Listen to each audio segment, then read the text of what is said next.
Good morning and welcome back. It's exciting to see so many people here. Thank you for coming. Um, I wasn't actually going to lecture through this book, but I guess once a homeschool mom, always a homeschool mom. So I just have a couple comments I want to make before I start. Book 2, The Gathering of the Chiefs. As I said last time, Alfred, as King of Wessex, is the high king over all the kings in England at that time. And so he's got to gather, all the people together to help him win this war. This is not a thing that just the King of Wessex alone can win. So in the story, the way Chesterton describes that, he has him going to 3 different chiefs who represent the different ethnic groups that are there in England at the time. So the first person that he goes to is Eldred, who is a Saxon. And being a Saxon, that means that his people came to England about, 300 or 400 years earlier, at the time that Rome was withdrawing and all the pagan invasions were happening then at the end of the Roman dominion in Britain. So the Saxons were themselves pagans when they first came to England, and then they converted to Christianity and settled down. So Eldred is a franklin, which means he's a free man. He's a prosperous farmer, and you'll see that in the way he's described. Then the second person he goes to is Mark, and Mark is a descendant of the Romans who were left behind when the Roman troops were withdrawn. So you're going to see that Mark has a very Roman way of being described. And then the third one is Colin. Now, Colin is Welsh on his father's side, and being Welsh means that he's Briton, also kind of mixed with Roman influence or maybe even Roman intermarriages. Then on his mother's side of the family, he's Irish. So Colin just really kind of embodies the whole Celtic, the original people who were there before the Romans came. So we'll see that played out. The Ballad of the White Horse by G.K. Chesterton. Book 2, The Gathering of the Chiefs. Up across the windy wastes and up went Alfred over the shaws, shaken of the joy of giants, the joy without a cause. In the slopes away to the western bays, where blows not ever tree, he washed his soul in the west wind and his body in the sea. And he set to rhyme his ale measures, and he sang aloud his laws, because of the joy of the giants, the joy without a cause. For the king went gathering Wessex men as grain out of the chaff, the few that were alive to die, laughing as littered skulls that lie after lost battles turn to the sky an everlasting laugh. The king went gathering Christian men as wheat out of the husk, Eldred, the franklin by the sea, and Mark, the man from Italy, and Colin of the sacred tree from the old tribe on Usk. The rook croaked homeward heavily. The west was clear and warm. The smoke of evening food and ease rose like a blue tree in the trees when he came to Eldred's farm. But Eldred's farm had fallen awry, like an old cripple's bones, and Eldred's tools were red with rust, and on his well was green crust, and purple thistles upward thrust between the kitchen stones. But smoke of some good feasting went upwards evermore, and Eldred's doors stood wide apart for loitering foot or laboring cart, and Eldred's great and foolish heart stood open like his door. A mighty man was Eldred, a bulk for casks to fill, his face a dreaming furnace, his body a walking hill. In the old wars of Essex, his sword had sunken deep, but all his friends, he sighed and said, were broken about Ethelred, and between the deep drink and the dead, he had fallen upon sleep. Come not to me, King Alfred, save always for the ale. Why should my harmless hinds be slain because the chiefs cry once again, as in all fights, that we shall gain, and in all fights we fail? Your scalds still thunder and prophesy that crown that never comes. Friend, I will watch the certain things, swine, and slow moons like silver rings, and the ripening of the plums. And Alfred answered, drinking, and gravely without blame, nor bear I boast of scald or king. The thing I bear is a lesser thing, but comes in a better name. Out of the mouth of the Mother of God, more than the doors of doom, I call the muster of Wessex men, from grassy hamlet or ditch or den, to break and be broken, God knows when, but I have seen for whom. Out of the mouth of the Mother of God, like a little word come I. For I go gathering Christian men from sunken paving and ford and fen to die in a battle. God knows when, by God, but I know why. This is the word of Mary, the word of the world's desire. No more of comfort shall you get, save that the sky grows darker yet and the sea rises higher. Then silence sank, and slowly across the sea arose the sealand Lord, like some vast beast for mystery. He filled the room and porch and sky, and from a cobwebbed nail on high unhooked his heavy sword. Up on the shrill sea downs and up went Alfred all alone, turning but once ere the door was shut, shouting to Alfred over his butt that he bring all spears to the woodman's hut, hewn under Egbert stone.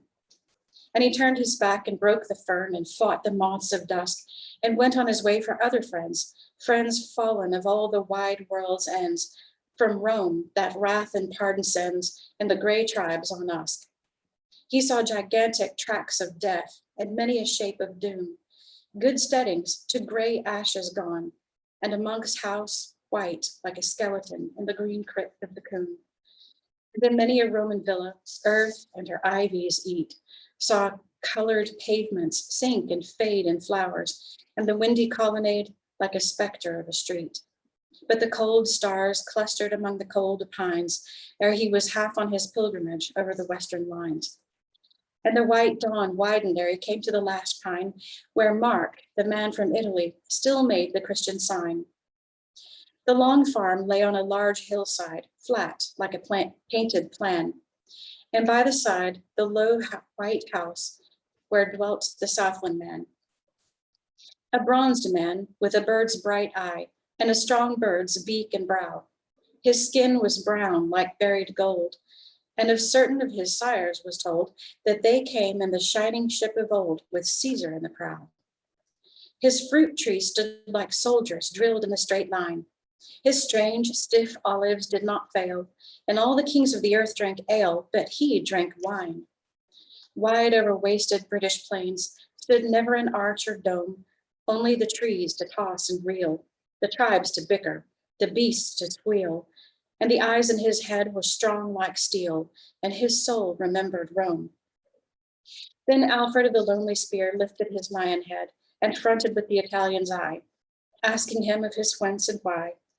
King Alfred stood and said, I am that oft-defeated king, whose failure fills the land, who fled before the Danes of old, who chaffered with the Danes with gold, and who now upon the Wessex wold hardly has feet to stand.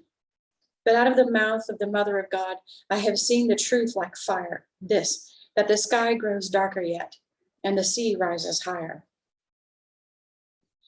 Then long looked the Roman on the land. The trees as golden crowns blazed, drenched with dawn and dew impearled, while faintlier colored, freshlier curled, the clouds from underneath the world stood up over the downs. These vines be ropes that drag me hard, he said. I go not far. Where would you meet? For you must hold half Wiltshire and the White Horse Wold, and the Thames bank to Owen's fold if Wessex goes to war. Guthrum sits strong on either bank, and you must press his line inwards and eastward drive him down. I doubt if you shall take the crown, so you have taken London town. For me, I have the vines. If each man on the judgment day meet God on a plain alone, said Alfred, I will speak for you as for myself, and call it true that you brought all fighting folk you knew lined under Egbert stone. Though I be in the dust ere then, I know where you will be.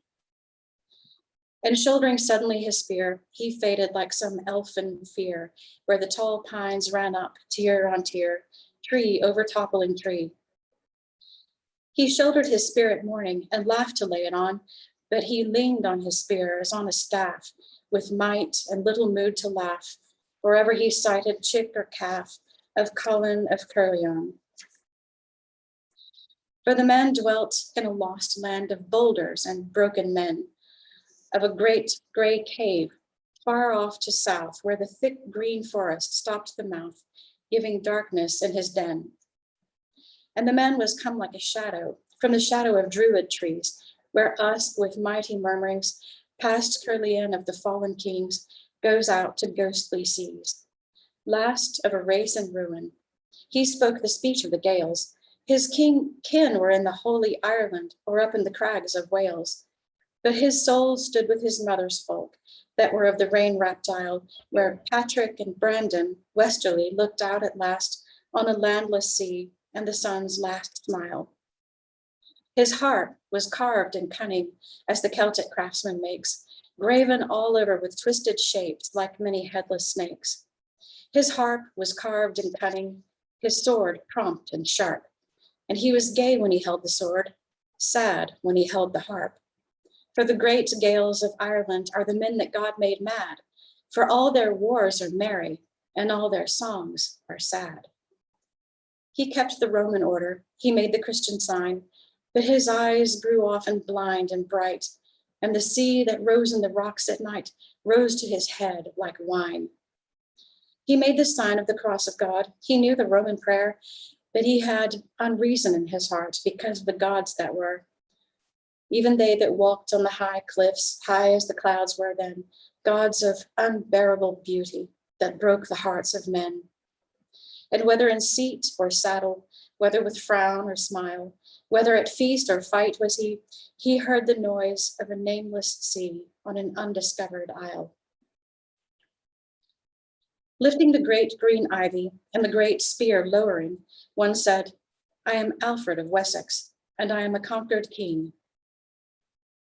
And the man of the cave made answer, his eyes were stars of scorn. And better kings were conquered, or ever your sires were born.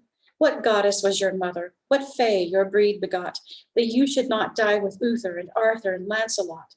But when you win, you brag and blow, and when you lose, you rail, army of Eastland yokels, not strong enough to fail. I bring not boast or railing, spake Alfred, not in ire. I bring of Our Lady a lesson set, this, that the sky grows darker yet, and the sea rises higher. Then Colin of the sacred tree tossed his black mane on high, and cried as rigidly he rose, and if the sea and sky be foes, we will tame the sea and sky. Smiled Alfred, seek ye a fable more dizzy and more dread than all your mad barbarian tales where the sky stands on its head? A tale where a man looks down on the sky that has long looked down on him. A tale where a man can swallow a sea that might swallow the seraphim. Bring to the hut by Egbert Stone all bills and blows ye have. And Alfred strode off rapidly, and Colin of the sacred tree went slowly to his cave. End of book 2.